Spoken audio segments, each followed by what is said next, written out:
Hello friends, ओम श्री गणेशाय नमः। जय माता दी। आप सभी का स्वागत है आपके अपने YouTube चैनल पर। आप सभी को नवरात्रि की हार्दिक शुभकामनाएं। फ्रेंड्स, आज हम आपको इस वीडियो में बताने जा रहे हैं साल 2022 में शारदीय नवरात्रि कब प्रारंभ होंगी और उनका समापन कब होगा, और कलश स्थापना का शुभ मुहूर्त और अभिजीत मुहूर्त क्या रहेगा, और कलश स्थापना की पूजा विधि और पूजा सामग्री के बारे में। और साथ ही हम आपको बताएंगे नवरात्रि के 9 दिनों में माँ को प्रसन्न करने के लिए क्या कार्य करें और माँ को क्या भोग लगाएं। फ्रेंड्स, वीडियो शुरू करने से पहले आपसे रिक्वेस्ट है, अगर आप हमारे चैनल पर नए हैं और आपने अभी तक चैनल को सब्सक्राइब नहीं किया है तो प्लीज़ सब्सक्राइब कीजिएगा चैनल को। साथ ही प्रेस कीजिएगा बेल आइकन को, जिससे नए वीडियो से रिलेटेड नोटिफिकेशन आपको तुरंत प्राप्त हो सके। और वीडियो पसंद आने पर वीडियो को लाइक और शेयर जरूर कीजिएगा ताकि सभी भक्तों को इस वीडियो का लाभ प्राप्त हो सके। और कमेंट बॉक्स में जय माता दी जरूर लिखिएगा। या देवी सर्वभूतेषु मां शक्ति रूपेण संस्थिता नमस्तस्ते नमस्तस्ते नमस्तस्ते नमो नमः। नवरात्रि के 9 दिनों में माँ दुर्गा के 9 अलग अलग स्वरूपों की पूजा की जाती है। माँ दुर्गा को सुख, समृद्धि और धन की देवी माना जाता है। नवरात्रि के दौरान माँ दुर्गा की विधि विधान से पूजा अर्चना की जाती है।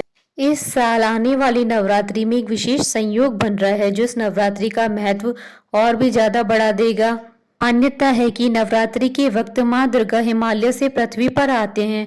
ऐसे में वह अपने भक्तों के घर पर विराजित होते हैं और उन्हें आशीर्वाद प्रदान करते हैं।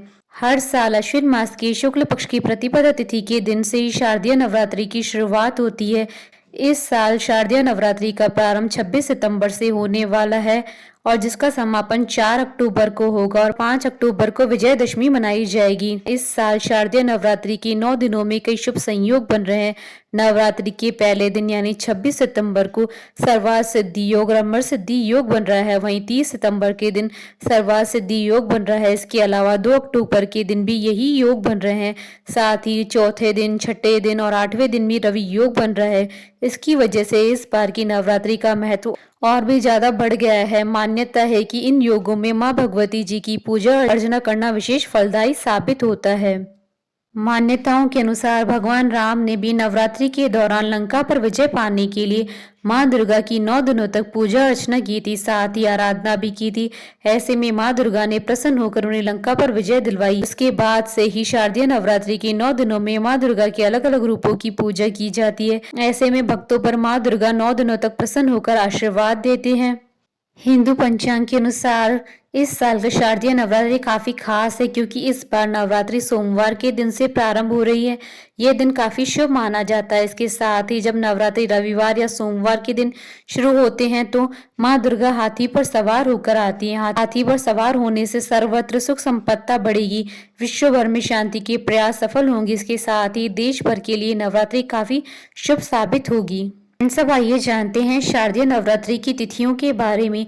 26 सितंबर 2022 पहला दिन प्रतिपदा घट स्थापना और मां शैलपुत्री जी की पूजा अर्चना की जाएगी। 27 सितंबर 2022 दूसरे दिन मां ब्रह्मचारिणी जी की पूजा अर्चना की जाती है।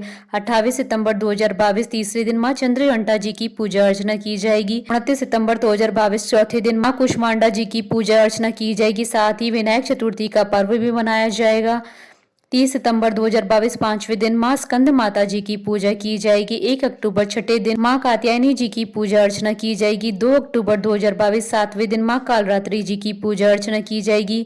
3 अक्टूबर 2022 8वें दिन मां गौरी की पूजा की जाएगी और दुर्गा अष्टमी का पर्व मनाया जाएगा। 4 अक्टूबर 2022 9वें दिन मां नवमी का पर्व मनाया जाएगा। साथ ही इस दिन मां सिद्धिदात्री जी की पूजा अर्चना की जाएगी। 5 अक्टूबर 10वें दिन विजयदशमी का पर्व मनाया जाएगा। इसी के साथ ही दुर्गा विसर्जन होगा। फ्रेंड्स, अब आइए जानते हैं शारदीय नवरात्रि के शुभ मुहूर्त के बारे में। हिंदू पंचांग के अनुसार इस बार शारदीय नवरात्रि का प्रारंभ 26 सितंबर 2022 सोमवार को होगा और शारदीय नवरात्रि का समापन 4 अक्टूबर 2022 मंगलवार के दिन होगा। शारदीय नवरात्रि के दिन घट स्थापना का शुभ मुहूर्त रहेगा 26 सितंबर 2022 को सुबह 6:11 से सुबह 7:51 तक। कुल अवधि 1 घंटा 40 मिनट है और घट स्थापना का अभिजीत मुहूर्त रहेगा 26 सितंबर 2022 को सुबह 11:48 से दोपहर 12:36 तक कुल अवधि 48 मिनट है। प्रतिबद्ध तिथि प्रारंभ होगी 26 सितंबर 2022 को सुबह 3:23 पर और प्रतिबद्ध तिथि का समापन होगा 27 सितंबर 2022 को सुबह 3:08 पर। फ्रेंड्स, अब आइए जानते हैं शारदीय नवरात्रि की महाअष्टमी, महानवमी और विजयदशमी कब मनाई जाएगी। महाअष्टमी 3 अक्टूबर 2022 को मनाई जाएगी। अष्टमी तिथि प्रारंभ होगी 2 अक्टूबर 2022 को शाम 6:47 पर और अष्टमी तिथि का समापन होगा 3 अक्टूबर 2022 को शाम 4:37 पर और महानवमी 4 अक्टूबर 2022 मंगलवार के दिन है। नवमी तिथि प्रारंभ होगी 3 अक्टूबर 2022 को शाम 4:37 पर और नवमी तिथि का समापन होगा 4 अक्टूबर 2022 को दोपहर 2:20 पर और विजयदशमी 5 अक्टूबर 2022 बुधवार के दिन है। दशमी तिथि प्रारंभ होगी 4 अक्टूबर 2022 को दोपहर 2:20 पर और दशमी तिथि का समापन होगा 5 अक्टूबर 2022 को दोपहर 12 बजे। जानते हैं घट स्थापना की विधि और पूजन सामग्री के बारे में। पूजा सामग्री में चौड़े मुंह वाला मिट्टी का कलश, आप चाहें तो सोने, चांदी या तांबे का कलश भी ले सकते हैं। मिट्टी, 7 प्रकार के अनाज, जल, गंगा जल, कलावा, सुपारी, आम या अशोक के पत्ते, अक्षत यानी साबुत चावल, जटा वाला नारियल, लाल कपड़ा, फूल माला, कलश को ढकने के लिए ढक्कन, फल, मिठाई, जौ इत्यादि। घट स्थापना या कलश स्थापना के दौरान कुछ विशेष नियमों को ध्यान में रखना चाहिए। देवी माँ की चौकी सजाने के लिए हमेशा उत्तर या पूर्व दिशा को ही चुनें। इस स्थान को साफ कर लें और गंगा जल से शुद्ध कर लें। एक लकड़ी की चौकी रखकर उस पर लाल रंग का कपड़ा बिछाकर देवी माँ की मूर्ति की स्थापना करें। इसके बाद प्रथम पूज्य गणेश जी का ध्यान करें और कलश की स्थापना करें। कलश स्थापना या घट स्थापना के लिए किसी बर्तन में या साफ स्थान पर मिट्टी डालकर उसमें जौ के बीज डालें। अब कलश को उसके बीच में रखकर उस पर मोली बांध दें और स्वास्तिक बनाएं। कलश पर तिलक लगाएं और उसमें जल या गंगा जल भर दें। इसके बाद कलश में साबुत सुपारी, पंचरत्न, फूल, इत्र, सिक्का और आम या अशोक के पत्ते डालें। पत्तों को इस तरह रखें जिसमें वह थोड़ा बाहर की तरफ दिखाई दें। इसके बाद कलश को ढक्कन लगा दें और उस ढक्कन पर अक्षत डालें। अब कलश के ऊपर लाल रंग के कपड़े या चुनरी में नारियल लपेटकर उस पर रक्षा सूत्र बांधकर रख दें। इस बात का ध्यान रखें कि नारियल का मुख आपकी तरफ होना चाहिए। अब देवी देवताओं का आह्वान करते हुए कलश की पूजा शुरू करें। सबसे पहले कलश को टीका करें, उस पर अक्षत चढ़ाएं, फूल चढ़ाएं, फूल माला चढ़ाएं, इत्र, नैवेद्य, फल, मिठाई आदि अर्पित करें। फिर इस कलश को दुर्गा माँ की प्रतिमा की दाईं ओर स्थापित करें। ध्यान रखें कि जौ में रोजाना पानी का छिड़काव 9 दिनों तक करते रहें।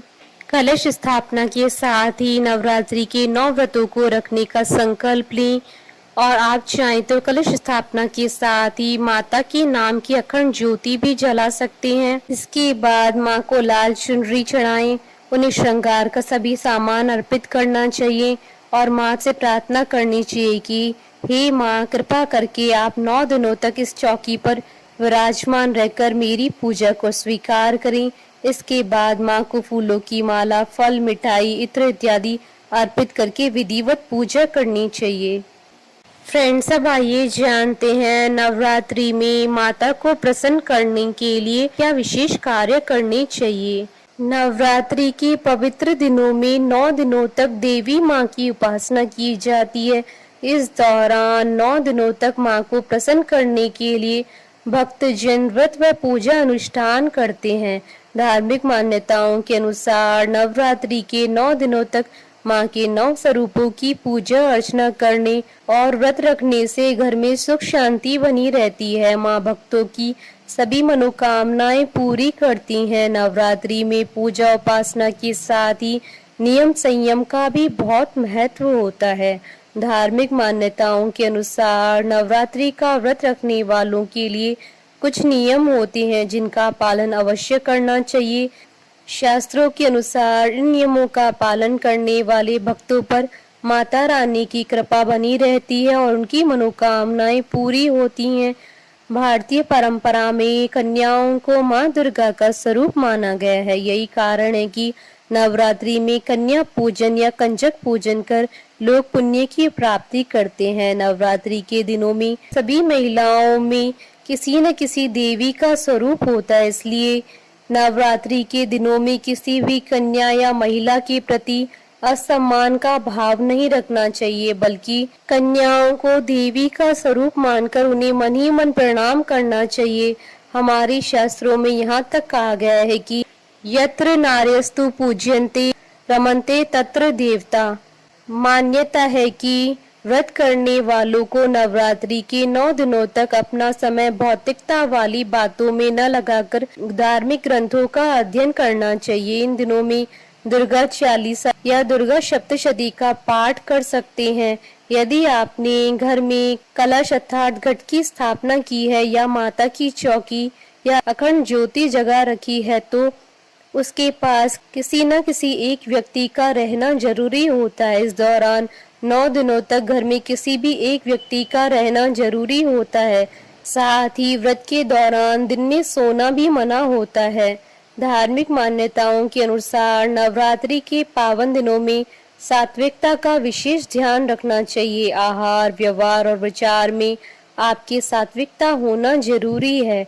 आप इन दिनों तामसिक प्रवृत्ति का भोजन जैसे नॉन वेज, प्याज, लहसुन और मदिरा आदि का सेवन नहीं करें। कम से कम नवरात्रि के 9 दिनों तक पूरी तरह से सात्विक आहार लेना चाहिए। नवरात्रि के दिनों में काम भावना पर नियंत्रण रखने को जरूरी बताया गया है। नवरात्रि के दौरान महिलाओं और पुरुषों दोनों को ब्रह्मचर्य का पालन करना चाहिए। नवरात्रि व्रत के दिनों में बहुत से लोग क्रोध पर काबू नहीं रख पाते और कलह का वातावरण पैदा करते हैं। ऐसे लोगों को कम से कम 9 दिनों तक व्रत के दौरान गुस्सा करने से बचना चाहिए। हो सके तो ज्यादा से ज्यादा मौन व्रत रखें या कम से कम बात करें। व्रत में शारीरिक ऊर्जा की कमी होती है, ऐसे में व्रत के दौरान ज्यादा बोलने से आपके शरीर में और ज्यादा कमजोरी आ सकती है, इसलिए शांति पूर्वक व्रत करना उत्तम माना गया है। फ्रेंड्स, अब आइए जानते हैं माता को प्रसन्न करने के लिए नवरात्रि के 9 दिनों में माता को क्या भोग लगाएं। माँ शैलपुत्री को गाय के घी से निर्मित हलवा व मालपुए का भोग लगाएं। उसके पश्चात 2 वर्ष की कन्या को भी हलवे और मालपुए का भोग लगाएं। विजय प्राप्ति व सर्व कार्य सिद्धि के लिए माँ ब्रह्मचारिणी की पूजा की जाती है। माँ ब्रह्मचारिणी की पूजा कर मिश्री व शक्कर से बने पदार्थ का भोग लगाएं और 3 वर्ष की कन्या का पूजन करें। दुखों के नाश व सांसारिक कष्टों से मुक्ति के लिए चंद्र घंटा और माँ कुष्मांडा का पूजन कर दूध से निर्मित पदार्थों व मालपुए का भोग अर्पित करें और इसके पश्चात 4 व 5 वर्ष की कन्या का पूजन करें। विद्यार्थियों को परीक्षा में सफलता व मनोकामना पूर्ति के लिए इस दिन माँ स्कंद माता का पूजन कर माखन का भोग लगाएं और 6 वर्ष की कन्या का पूजन करें। चारों पुरुषार्थ व रूप लावण्य की प्राप्ति के लिए इस दिन माँ कात्यायनी का पूजन कर माँ को मिश्री व शहद का भोग अर्पित करें और 7 वर्ष की कन्या का पूजन करें। नवग्रह जनित बाधाएं व शत्रुओं के नाश के लिए इस दिन माँ कालरात्रि के स्वरूप की पूजा अर्चना कर दाख, गुड़, शक्कर का नैवेद्य अर्पित करके 8 वर्ष की कन्या का पूजन करें। इस दिन माँ दुर्गा के माँ गौरी स्वरूप का पूजन कर गाय के घी से निर्मित पदार्थ व श्रीफल का भोग लगाएं और 9 वर्ष की कन्या का पूजन करें। परिवार में सुख समृद्धि, भय नाश और मनोकामना पूर्ति के लिए इस दिन माँ सिद्धिदात्री व नव दुर्गा स्वरूप का पूजन कर खीर, हलवा, सूखे मेवे का भोग लगाएं और उसके पश्चात 10 वर्ष की कन्या का पूजन करें। जयकारा माँ माइदा बोलिए सच्चे दरबार की जय। हमारे साथ इस वीडियो में अंत तक बने रहने के लिए आपका धन्यवाद। ओम श्री गणेशाय नमः। जय माता दी।